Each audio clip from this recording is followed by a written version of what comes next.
नमस्कार दोस्तों। आज की इस वीडियो में हम बात करेंगे मन्नू भंडारी की, जो कि हिंदी की सुप्रसिद्ध कहानीकार हैं। इस वीडियो में हम मन्नू भंडारी के बारे में जानेंगे और जानेंगे उनकी विभिन्न रचनाओं के बारे में। तो इस वीडियो को शुरू करते हैं। मन्नू भंडारी का जन्म 3 अप्रैल 1931 ईस्वी को मध्य प्रदेश में मंदसौर जिले के भानपुरा नामक गांव में हुआ था। उनके बचपन का नाम महेंद्र कुमारी था। लेखन कार्य के लिए उन्होंने स्वयं ही अपना नाम मन्नू का चुनाव किया। उनकी प्रारंभिक शिक्षा अजमेर में हुई। सन 1949 ईस्वी में उन्होंने कोलकाता विश्वविद्यालय से स्नातक की उपाधि प्राप्त की। तत्पश्चात 1952 ईस्वी में बनारस हिंदू विश्वविद्यालय से स्नातकोत्तर की उपाधि प्राप्त की। उन्हें घर, परिवार और मित्रों का साथ ऐसा मिला जो सभी पढ़ने और विचारों की बहस में समय गुजारा करते थे। लेकिन मन्नू भंडारी को लेखन संस्कार अपने पिता श्री सुख संपत राय से विरासत में मिला। जब मन्नू भंडारी कोलकाता गईं तो बहुत समय पहले से श्री भंवरलाल जी संधि के नेतृत्व में माखाड़ियों के बीच समाज सुधार का एक क्रांतिकारी आंदोलन शुरू हुआ था, जिसमें उनकी बड़ी बहन सुशीला काफ़ी ख्याति अर्जित कर चुकी थी। अर्थात उसकी विभिन्न गतिविधियों के कारण माहौल में एक जीवंतता घुल गई थी, जिसका प्रभाव मन्नू भंडारी पर भी पड़ा। वह किसी आंदोलन या क्रांति का प्रत्यक्ष भाग तो नहीं बनी, लेकिन अपनी रचनाओं द्वारा उन्होंने समाज को झकझोर अवश्य दिया था। अपनी रचना काल के दौरान मन्नू भंडारी का परिचय महान लेखक राजेंद्र प्रसाद से हुआ, जो समय के साथ मित्रता और मित्रता के बाद 1959 ईस्वी में दोनों परिणय सूत्र में बन गए। अब आगे हम बात करेंगे मन्नू भंडारी के कार्य क्षेत्र की, जो कि इस प्रकार है। मन्नू भंडारी ने 1952 ईस्वी से 1961 ईस्वी तक कोलकाता के बालीगंज शिक्षा सदन, सन 1961 ईस्वी से 1964 ईस्वी तक रानी बिरला कॉलेज में अध्यापन के बाद सन 1964 ईस्वी में वे मिरांडा कॉलेज में कई वर्षों तक प्रधानाध्यापिका के पद पर रहीं। सन 1991 ईस्वी में अवकाश प्राप्त करने के बाद 2 वर्षों 1992-1994 तक उज्जैन में प्रेमचंद सृजन पीठ की निर्देशिका भी रही। मन्नू भंडारी ने कहानियां और उपन्यासों की रचना की। विवाह से पूर्व अनेक कहानियों की रचना कर चुकी थी। विवाह पश्चात उन्होंने सन 1961 ईस्वी में अपने पति राजेंद्र यादव के साथ मिलकर 1 इंच मुस्कान उपन्यास की रचना की। इसके बाद लिखने का सिलसिला बढ़ता ही गया। 1 प्लेट सैलाब, मैं हार गई, 3 निगाहों की एक तस्वीर, यही सच है, त्रिशंकु और आंखों देखा सच उनके महत्वपूर्ण कहानी संग्रह हैं। विवाह विच्छेद की त्रासदी में पिस रहे एक बच्चे को केंद्र में रखकर लिखा गया उपन्यास आपका बंटी हिंदी के सफलतम उपन्यासों में से एक है।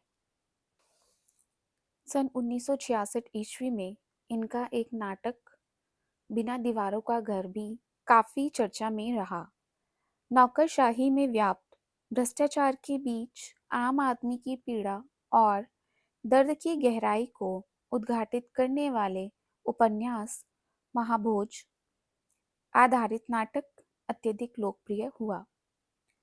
इन्हीं रचनाओं की प्रसिद्धि से उन्हें कई बार सम्मान और पुरस्कार से भी नवाजा गया।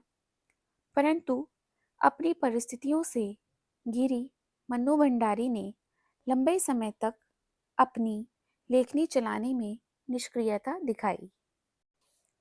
लेकिन यह भी सच है कि जिसके भीतर अपने विचारों, मतों और यथार्थ को समाज के समक्ष रखने की उत्कृष्ट प्रयास हो वह अधिक समय तक नहीं रह सकता।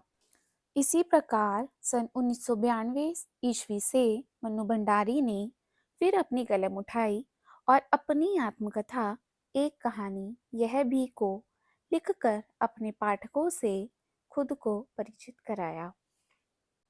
अतः हिंदी साहित्य में इस महान लेखिका का अपना अलग अस्तित्व है। 15 नवंबर सन 2021 में इनका निधन हो गया। हिंदी साहित्य में इनकी रचनाएं सदैव ही स्मरणीय रहेंगी। अब जानेंगे हम मनु भंडारी की विभिन्न रचनाओं के बारे में, जो कि इस प्रकार हैं। सबसे पहले हम बात करेंगे कहानी संग्रह की। मुक्ति, रजनी, सयानी बुआ, मैं हार गई, 3 निगाहों की एक तस्वीर, एक प्लेट सैलाब, त्रिशंकु, अकेली, यही सच है, स्त्री सुबोधिनी और ईसा के घर इंसान आदि, ये इनकी कुछ कहानियाँ हैं। अब आगे हम बात करेंगे मनु भंडारी द्वारा रचित उपन्यासों की। आपका बंटी, महाभोज, स्वामी, 1 इंच मुस्कान और कलवा, ये इनके कुछ उपन्यास हैं। बात करेंगे आत्मकथा की, जो कि इस प्रकार है। एक कहानी यह भी मनु भंडारी द्वारा रचित एक यही आत्मकथा है जिसका नाम है एक कहानी यह भी। आगे हम बात करेंगे मनु भंडारी द्वारा रचित नाटक की कि उनके द्वारा रचित नाटक कौन कौन से हैं। मनु भंडारी द्वारा रचित नाटक जिसका नाम है बिना दीवारों के घर, ये उनके द्वारा रचित एक नाटक है। आगे हम बात करेंगे मनु भंडारी द्वारा रचित फिल्म पट कथाओं की, जो कि इस प्रकार है। रजनीगंधा, निर्मला, स्वामी और दर्पण। अब आगे हम जानेंगे मनु भंडारी को किन किन सम्मान से सम्मानित किया गया। मनु भंडारी को सर्वश्रेष्ठ फिल्म पुरस्कार सन 1974 ईस्वी में मिला। उसके बाद व्यास सम्मान जो उन्हें 2008 में प्राप्त हुआ। जो व्यास सम्मान है वो उन्हें एक कहानी यह भी के लिए प्राप्त हुआ था। 2008 में भंडारी को के बिरला फाउंडेशन की तरफ से उनकी आत्मकथा एक कहानी यह भी के लिए व्यास सम्मान से सम्मानित किया गया था। अगला जो उनको पुरस्कार मिला था वो पुरस्कार था शब्द साधक शिखर सम्मान, जो कि उनको 2015 में प्राप्त हुआ था।